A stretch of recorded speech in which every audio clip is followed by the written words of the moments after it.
Ayan, magandang umaga po sa ating lahat and welcome po sa ating daily morning devotional. So, para po sa program natin sa umagang ito, magkakaroon po muna tayo ng opening song and then that will be followed by an opening prayer and then saka po natin papakinggan ang mensahe na ibabahagi sa atin ni Brother Ali Minjalo. Now with that, let us now proceed to our opening song.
That's great, Heavenly Father. Lord, thank you for as we had our uh rest.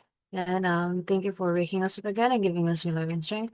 And we ask for continuous guidance as we have our devotional for this morning. May you please bless the speaker as he imparts to us the message for this morning, and may we put it in our hearts and minds, and may we show it in our lives, so that we may be able to draw people towards you. And please heal us, Lord. Please touch our healing hands. And please forgive us from the sins that we have done. Thank you for our hearing and answering our prayers. In Jesus' name we pray. Amen.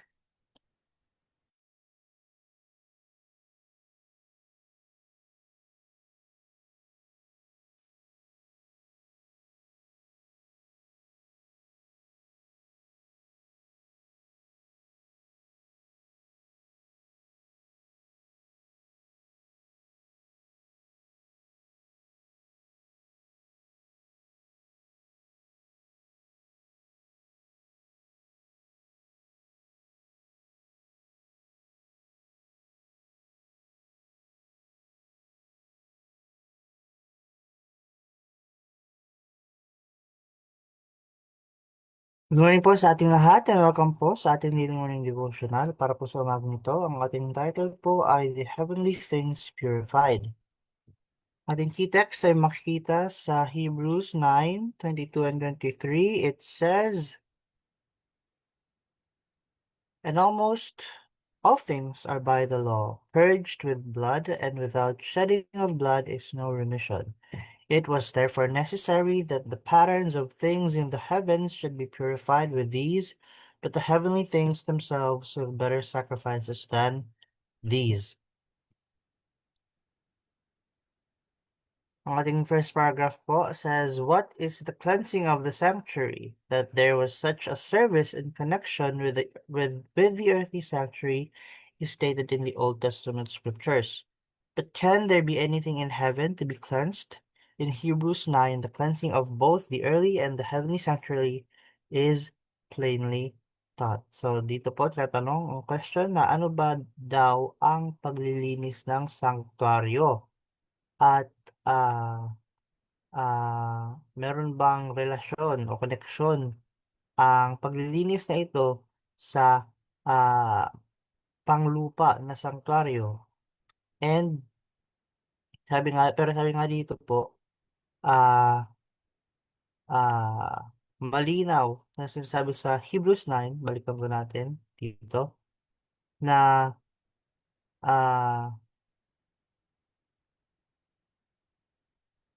na sinasabi na meron nga daw pong ah, parehong ang earthly and heavenly sanctuary ay ah, tinuturo sa atin na meron ngang earthly and heavenly sanctuary. The cleansing, both in the typical and in the real service, must be accomplished with blood. In the former, with the blood of animals, in the latter, with the blood of Christ. And ito daw po yung paraan ng pag-cleanse ng sanctuary.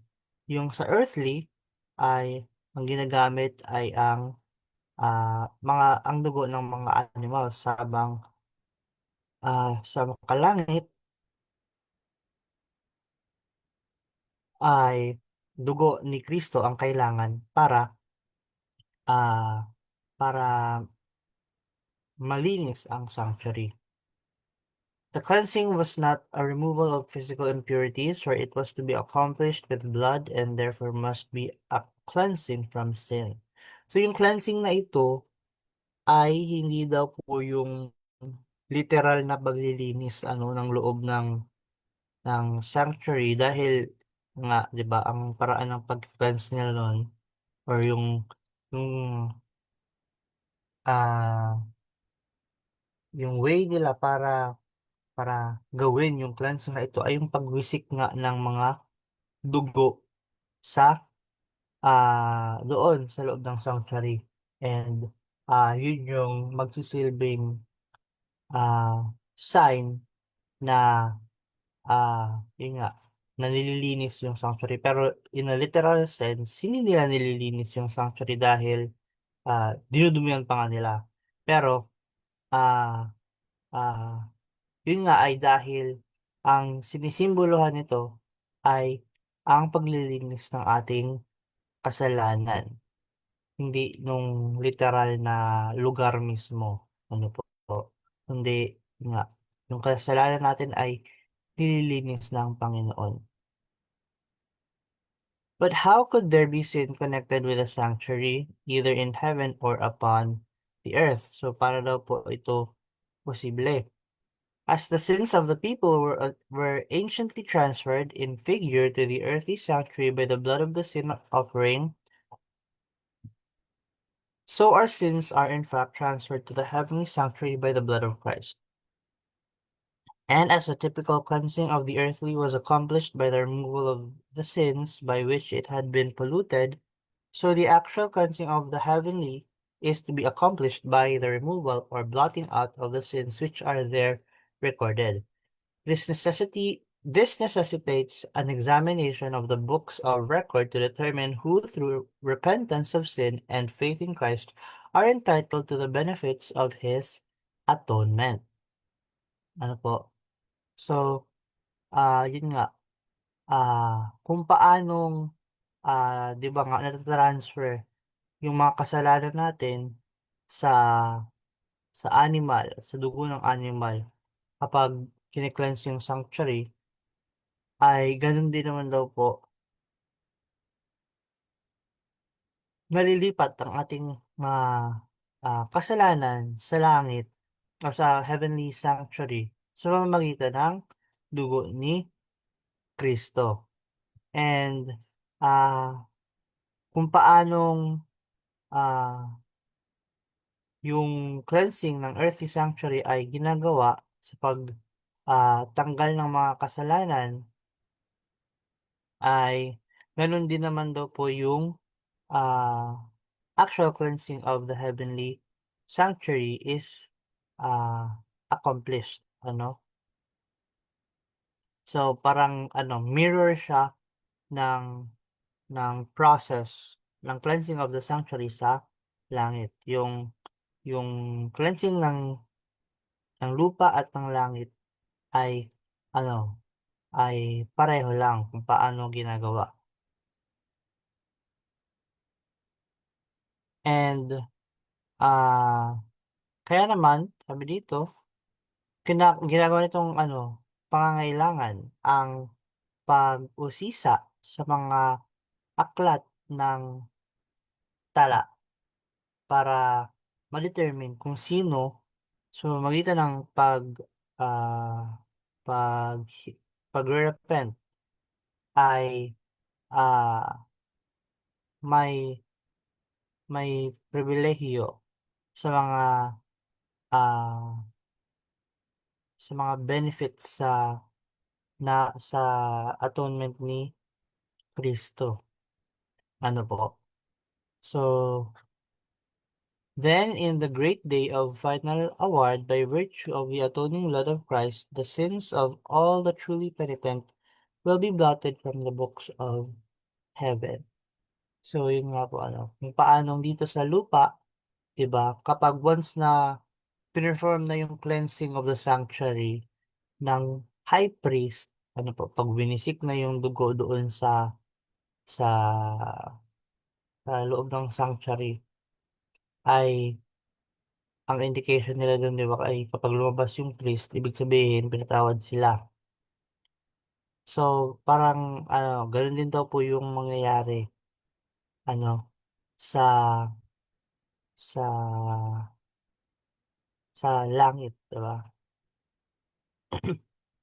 Ay, ah, saka lang daw po natin ma-e-experience or malalaman na ano, na yung dugo ni Kristo ay nalinis na nga ang ating mga kasalanan or nabura na mula sa aklat ng langit. He asks for his people not only pardon and justification, full and complete, but a share in his glory and a seat upon his throne. And bukod pa daw po sa kapatawaran ng ating mga kasalanan, ano po, at sa pagbura ng ating mga kasalanan sa aklat, ay may iba pa pong ano, ino-offer ang Panginoon sa atin. Ito pa, kasama pa po ito dun sa benefits na nabanggit natin kanina. At yun nga po ay ang pakikibahagi sa kanyang kaluwalhatian at sa kanyang trono sa langit, ano po. So, napakaganda po nung ating nabasang devotional sa umagang ito dahil pinapakita po sa atin dito kung paano ah, gumagana nga ang ah, cleansing ng sanctuary at kung ano ba talaga ang ibig sabihin nito para sa ating mga makasalanan. Ano po, binigyan tayo ng example or ng pahapyaw ng Panginoon kung paano nagaganap ang ang gawain na ito, ano po, dito sa lupa sa pamamagitan nga ng mga high priest nung nandun sila sa desert and hindi nung after na din. Pero yun nga, nakita natin kung paanong ang, lupa dito sa lupa ay kinakailangan na pumaslang ng tupa o ng kung ano pa mang, offering para doon malipat yung ating mga kasalanan and, kine-cleanse nga ang sanctuary sa pamamagitan ng pagwiwisik ng dugo doon. And through that ay napapatawad ang ating mga kasalanan. And gano'n din naman yung, ah, nangyayari sa langit. Although instead of, ah, gumamit ng dugo ng animal, ng kung anong, hayop lang, ay dugo ni Kristo ang ginagamit para bayaran ang ating mga kasalanan. And bukod pa dun ay, ah, ah, hindi lang, pagtanggal ng ating mga kasalanan ang kasama sa pag-cleanse ng sanctuary ano po, hindi lang yun yung makukuha natin mula rito, kundi dahil ino-offeran din tayo ng Panginoon ng walang hanggang buhay kasama niya sa langit. So napakaswerte po talaga natin na tayo ay may Panginoon ah, na ginagawa ang lahat ng ito para sa atin ano po. Siya na yung, nagsilbing tupa para sa atin, siya yung nagsilbing, sacrifice.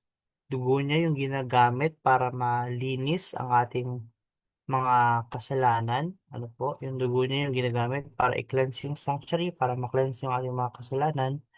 Pero siya din po yung priest na gumagawa ng mga ito. Siya yung nakikipag-usap, siya yung ah, ah,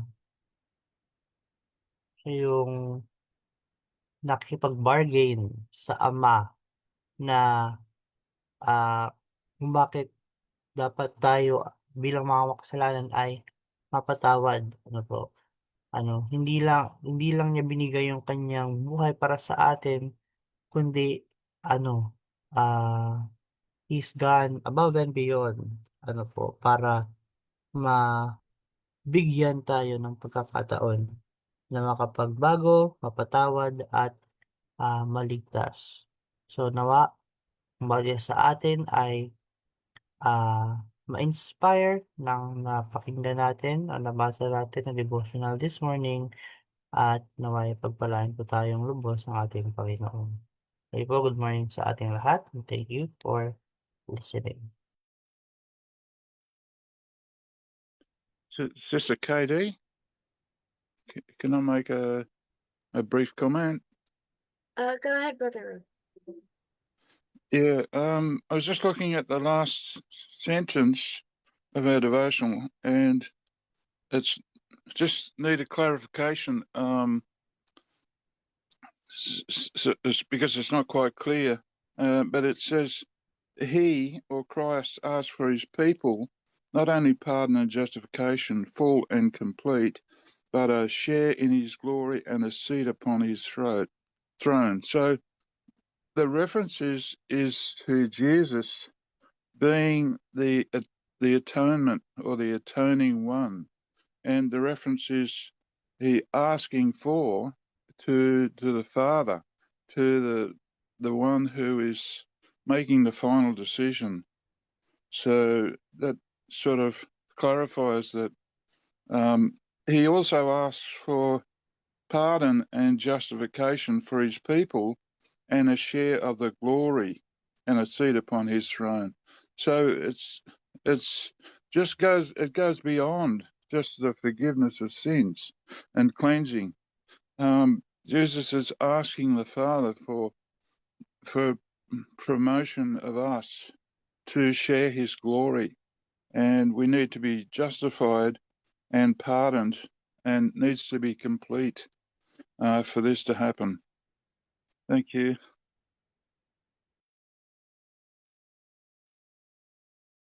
Thank you so much, Brother Ralph, for the clarification and for your comment. Now, ayun nga po, wag naman po sana nating sayangin yung dugo na shined ng ating Panginoon. So, we have to also do our part para ah, ma para hindi po natin masayang yung sacrifice na ginawa ng ating Panginoon para sa atin.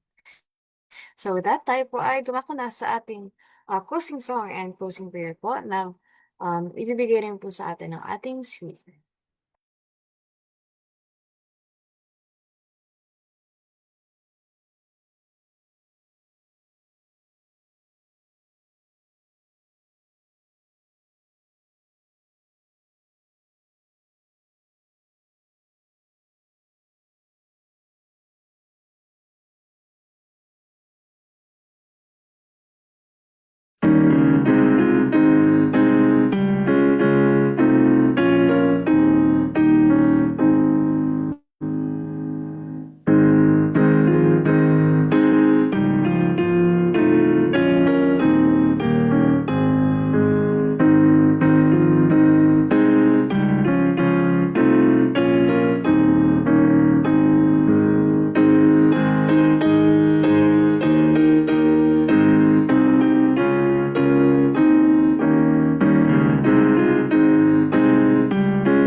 Let's pray. Dear Heavenly Father, I'd like to thank you for getting us tonight. Thank you for bringing us up again this morning, giving us new life and strength, and for this wonderful message that you have given to us as well, and for reminding us of uh, your continuous grace and love for all of us.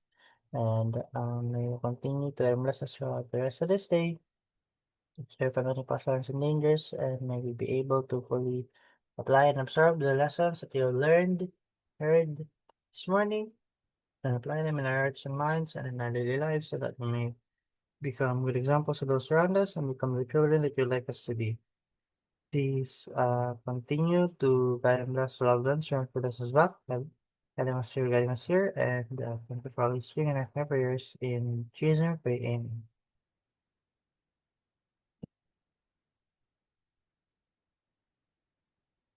Ayan, so dito po natapos ang ating devotional para sa umagang ito. Salamat po kay Brother Audrey sa pagbahagi ng ating mensahe and also for the insight that he gave us. And inaanyayahan po namin kayo na samahan po kami sa iba po nating online worship services. So, thank you din po sa pagsama sa amin, sa mga nandito po sa Zoom, and sa mga manonood po sa Facebook Live. At ito na po nagtatapos ang ating morning devotional. Good morning everyone and God bless.